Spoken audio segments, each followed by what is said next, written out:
Starshaped. And the top right, one of the most talented players in Europe, one of the new stars of the CIS region, playing human here as always, is JohnnyCage.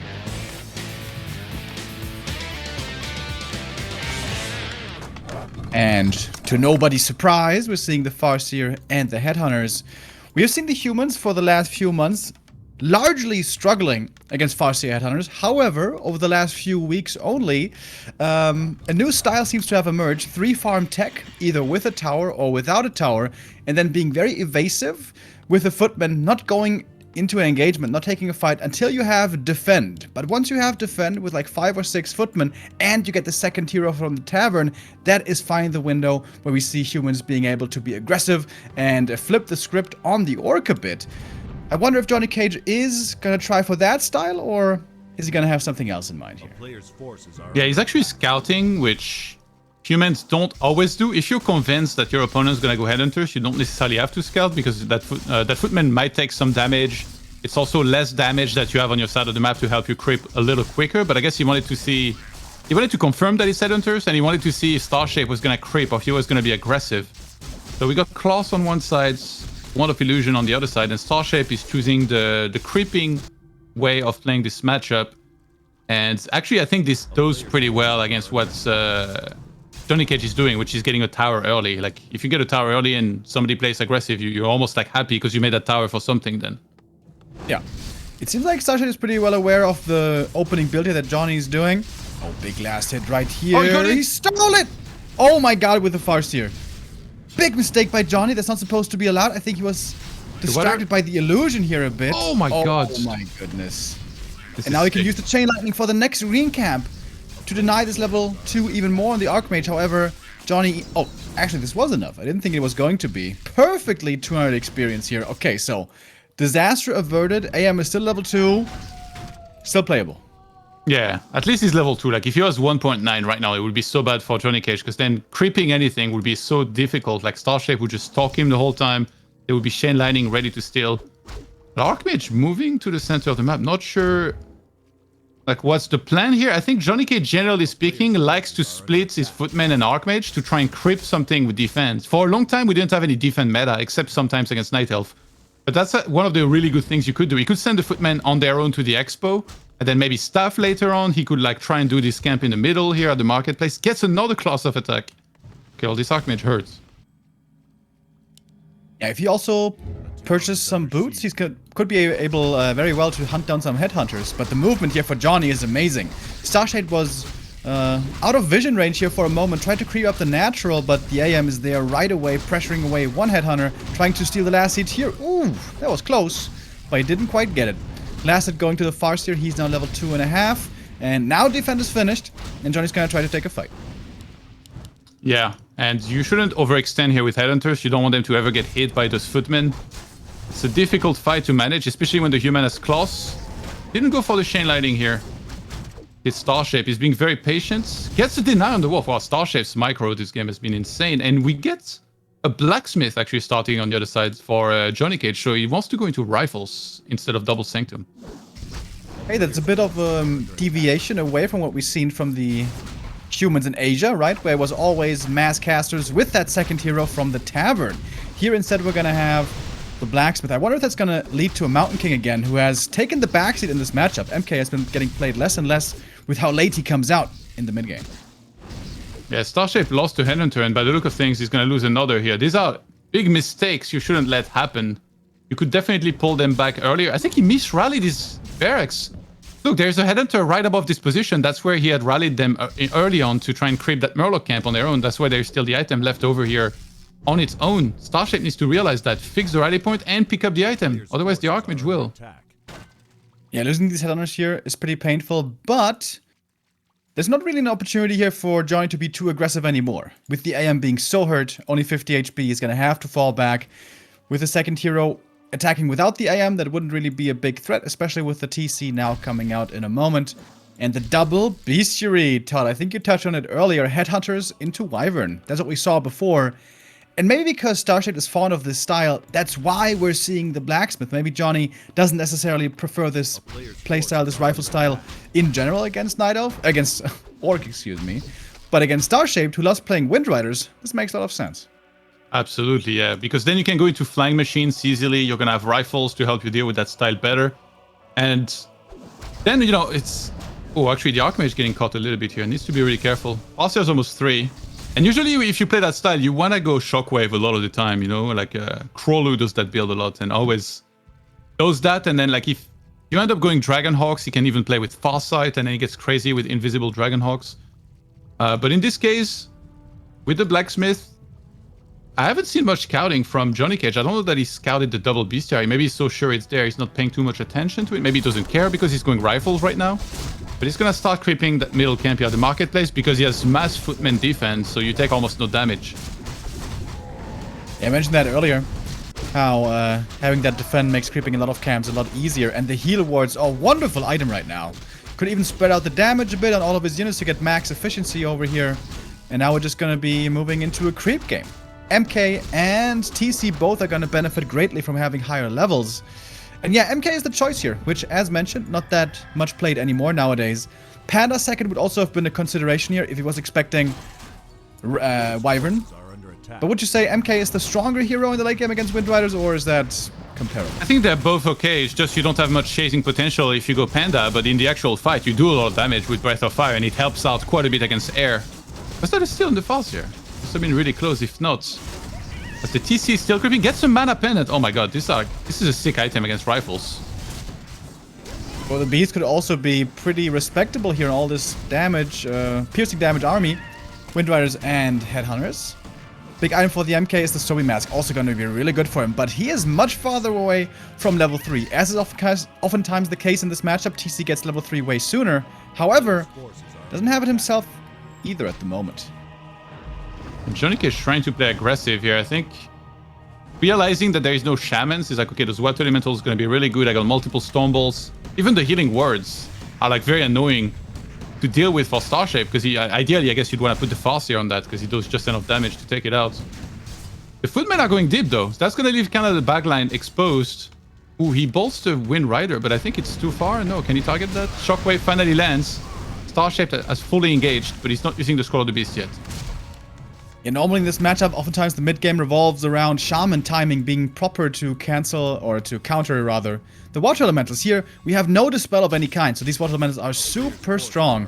I think it might even be better to put the Story Mask on the AM to ensure more and more Elementals. But anyways, Footies in the back, killed off some peons, but now the Footies are getting taken out. Starshaped TP'd back into the backside of his base, but JohnnyCage looking so confident with only a handful of units here in this push.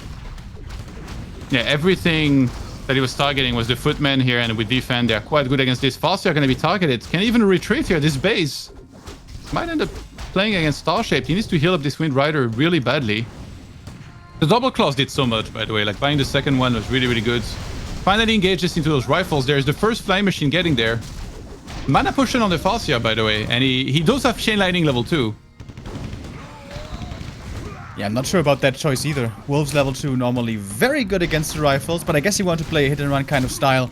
But JohnnyCage just never allowed this late game, never allowed this laming, never allowed this hit and run to ever occur. He just got up his first decent army and then he went for the push before even the MK was level 3. Now the MK is level 3 and is finding more and more kills, turning into a very scrappy kind of fight here. Hardly any units are left, and here once again the Water Elementals are so strong. He's trying to get rid of all the rifles. Farseer can get targeted. Can he please crawl out of there on time? I don't think so. Last hit is there from the Mountain King. Actually, he has Bash as well. Didn't even go clap. Since he's facing air. And Starshaped is in a world of trouble here, trying to stay alive. He has to restart Farseer. Defense just wasn't there. And JohnnyCage, already having lost to this style, just fully aware this was going to be the style that Starshaped was going to use. He counters it really well. GG called. Clear affair. Very clean game by Johnny. He knew what was coming. He was ready. And Starshaped, it started off well with that one last hit. That was a nice little highlight in the early game. But beyond that, it was a rough one. A few mistakes here and there by Starshaped, and a bit of a dubious strategy, of course. Those Mass Wind Riders. And JohnnyCage, definitely a hydro homie when I look at that gigantic bottle. But hey, he was fueled to the brim there. The early game, as you guys said, not the greatest, but the follow-up felt like he's oozing confidence to me. Like, as you said as well, like a handful of units, but it felt like he knows that he's the better player. And even if his units are of a lesser attack or not in high numbers, I'm gonna beat you no matter what.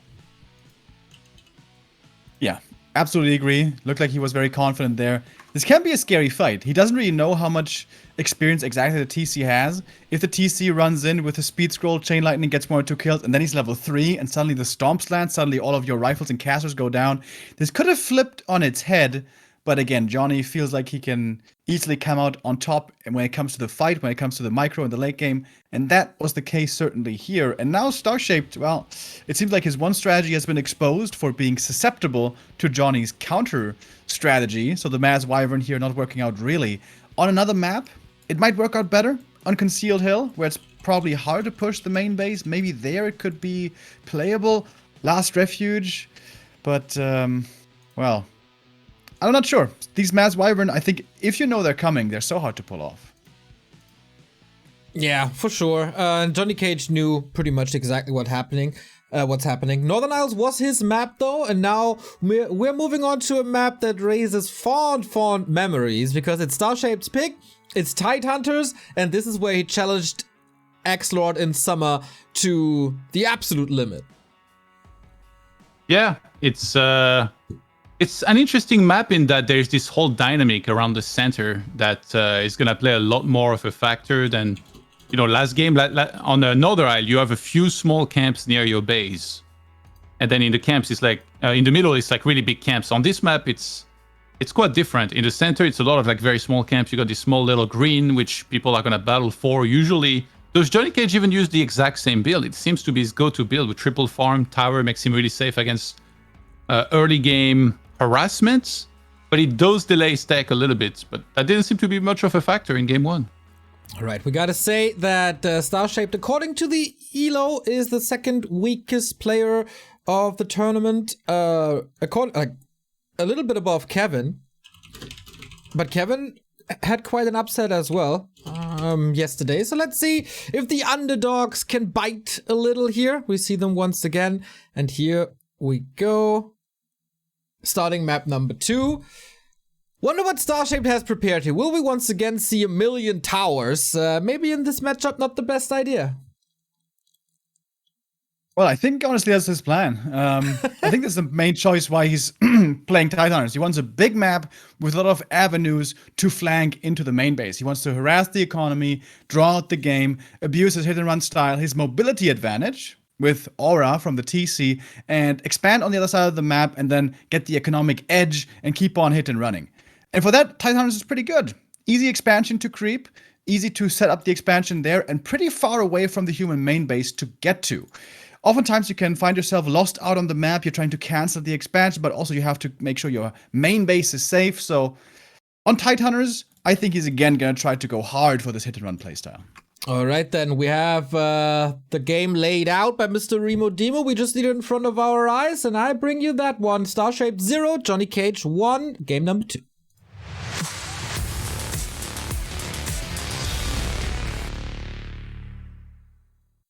Here we go, Tidehunters. We see it once again, one of the new maps, which has really made its way into the meta and into the pro scene. It's being played in almost every single series, I feel like, which I am quite fond of.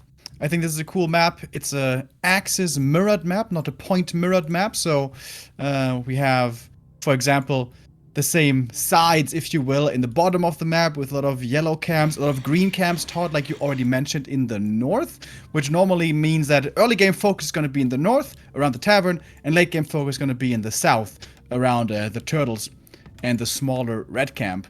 The mapmaker care, I think, really did a tremendous job here with this map, and it has been nicely accepted into the pro scene, like Headhunters have been accepted into the Orc playbook, and we shall see them once again. And yeah, Johnny again with the same build. Early tower here, not concerned with delaying his tech a bit. Yeah, he's more concerned about those wolves that I'm sure he's lost plenty of peasants to that, which delayed his tech even more. So he was like, all right, I don't want to have to deal with this anymore. Yeah, I agree with you about Tidehunters. I really like the map. I would say though that these sea giants should not be doing random cleaves. Like when I played Dust League, he cleaved 3 hits out of 3, and that was not fun, having all my units at the mid hit points. The fact that it's completely random, but yeah, other than that, really like the map, obviously. See how many pulverizers the big bad sea giant is gonna have this time. It's not like me playing, so probably 0. You're just the unlucky one, Todd. Look at that. Yeah. 0 pulverize. Does So feel a little Starshaped bad. is creeping. So many orcs. Oh, my god, he did stole the last hit. He stole it. Wow. Oof. How does it feel, Starshaped, to be on the other side of this one? Oh, that was a level 4 creep as well. Archmage is already 2 after 1 kill. Oh my god, that is so bad for Starshaped. And you got a circlet as well. One of the better items you can get out of this. And yeah, suddenly, like, I mean, you're so confident after this happens here. You straight head to the center, you can start creeping more. First you fight the wolves. So there's just kind of gonna do this dance here. Starshape's waiting for JohnnyCage to engage the creeps. Trying to damage the Archmage here, that's because it's kind of hard to heal it. Like, a lot of the time humans were used of having to skip the shop entirely for a very long time. And also single target heal is not exactly the forte of like Regen Scroll, it's more about healing multiple units. Instead of damaging Footman, he prefers to go for the Archmage. When you just said, first you fight the wolves, I had such a flashback in my head. I imagined you as Leonidas' wife. Remember that scene from 300 when she says to her son, first you fight with your heart, then you fight with your head. But for Todd, it's first you fight the wolves, and then you pray that you don't die to the headhunt. Bro, I would rush in with a knife in my mouth and wreck that wolf. Alright. I would pay to see that. You think you would do better than Leonardo DiCaprio did against the bear in Revenant? Boy, it's hard to do worse. I mean, he survived. Yeah, but then I got wrecked. I would have put that bear in a guillotine, bruh. Like a beeb. Dude, if I ever happen to fight a grizzly bear and I end up being alive and not paralyzed, I'm gonna count that as a win. I don't care. yeah, true. Like Connor only counts knockouts and he doesn't count submissions. I have my own rules, you know? The Archmage is taking quite a bit of damage here, but he's also preventing the Farseer from creeping. And we saw last game when you start losing Headhunters, how bad it can be. He's got 2 of them. He got denied, but it's still a Headhunter loss. The Archmage? Oh my god.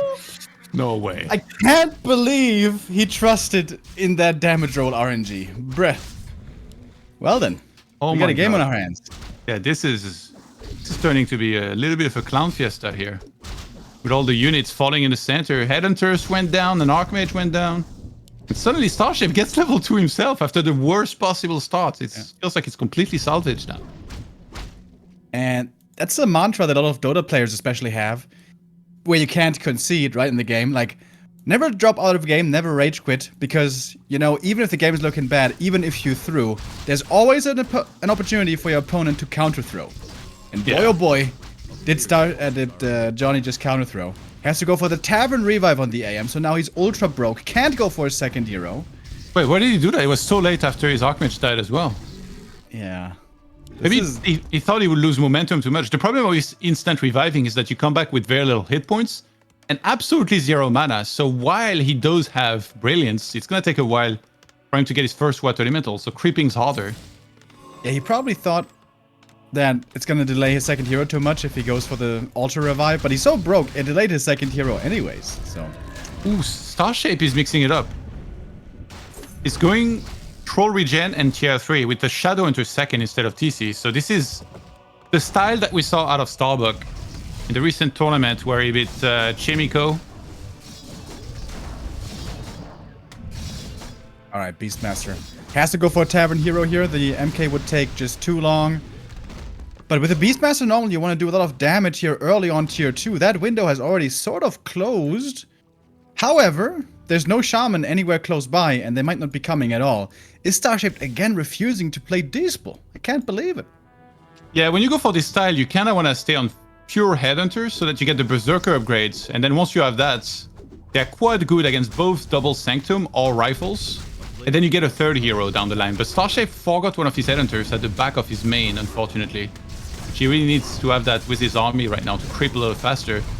And we see the full effect of defense again here by JohnnyCage. He goes for one of the best camps to do on this map because every single one of those creeps, 4 out of 5 are piercing damage. It's super easy to creep. And he's at level 3 Azap, but he's getting creep jacked. Very good movement here by Starship. He's got the Hex, using it on a footy. Chain Lightning comes in. Ooh, that's going to be a lot of footman kills if you ask me. No Stormbolt here to hunt down these Headhunters easily, but the bear is faster. Can just run that down with a bear.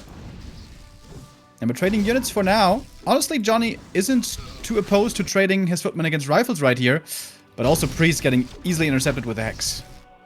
Yeah, the point of going Hexed here is that it fully nullifies defend. You know, when you're Hexed, that little critter of yours... Ooh, nice deny on the Priest. That little critter you transformed into does not have a shield to reflect those piercing damages. But now we got Sorceress production on the way. Another Headhunter is going to be forced to meet its doom here at the laboratory. And it kind of feels like Starshape's a bit undecisive. Ooh, he's going to speed scroll to get a Sorceress. Alright. Keeps the mana for the Hex. He's going to have another one to use here in a moment. Unfortunately, you cannot Hex summons, which I remember orcs always used to be sad about back in the tower push meta days. That was a long time ago. Well, perhaps not if you're Fortitude. He still sometimes does it. But a weird game now. Again, super scrappy, hardly any units out. Who's this better for?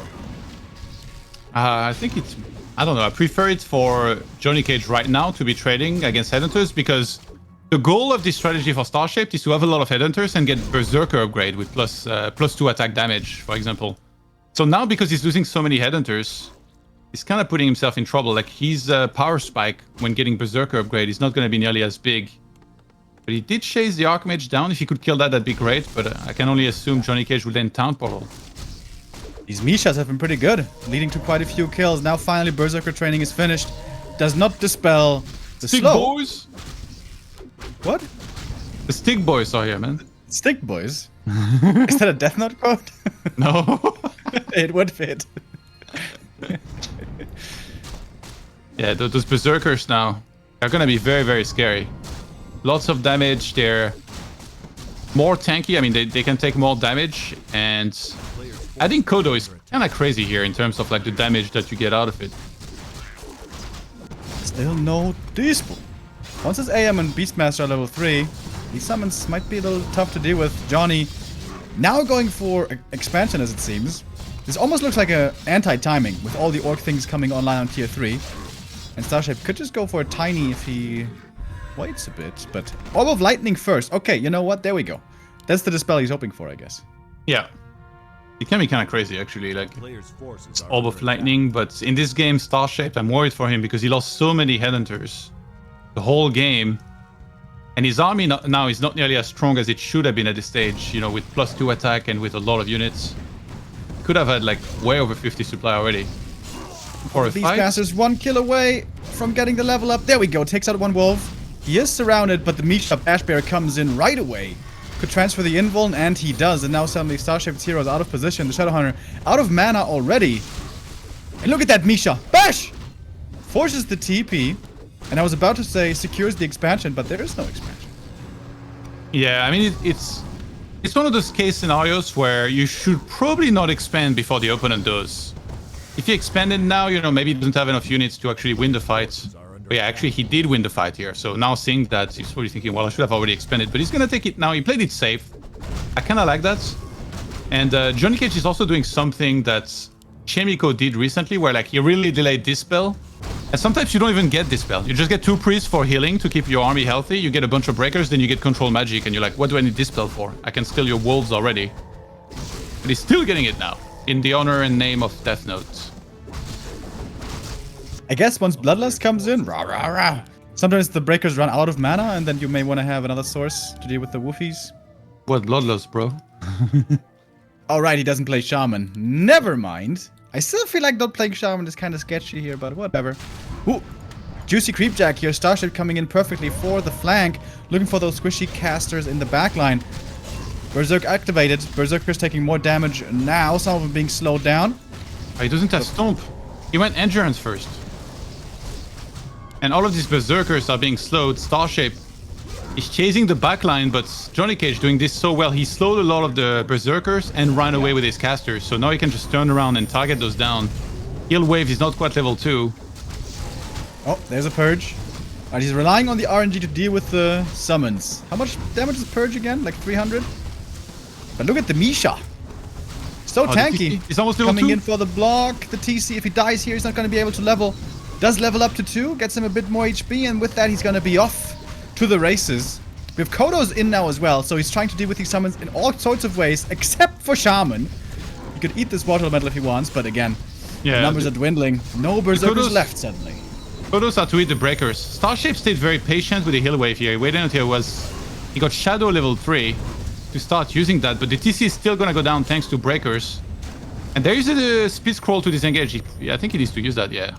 He needs to get out here, but Starshaped, I'm pretty sure that behind this he knows that there is an expo and he's in a world of trouble now. He has to remake TC. His army is just not very strong compared to where it should have been now. He does have +2 attack at least. Farseer level 4. Is that gonna change something? I'm not so sure. My personal MVP, the Bash Bear. Misha has been finding plenty of kills.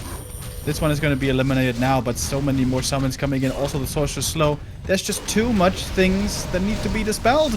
And without Dispel, you're gonna have a tough time. Beastmaster even making it to level 4 here. Could go for level 2 Quill Beast now. And yeah, Johnny's losing a few units here and there, but he's got the 2 base income. He's easily able to replenish his army. And Starshaped is going to be out of this. Just Qualtalas here to try and get a bit of gold to survive. What of the win? Oh my god, he's going to get the surround. On the Shadow. Oh, the 2-point surround with the shop. Nicely done. And the heal pot is on cooldown. Trying to save himself with a TP, but that's not going to work. And only Bale, Bleak Stare, the Farseer is left here to mount a defense. Oh, actually the TC comes back. Gonna have one nice stomp maybe. Oh, the reaction there by Johnny. So fast to pull back the cast. Oh my god, the stomp. That was a whiff if ever I saw one. Wants to get some kills at least here before he says goodbye for the day. But with the Farseer dead, that's it. GG. 2-0. Very convincing win for Johnny.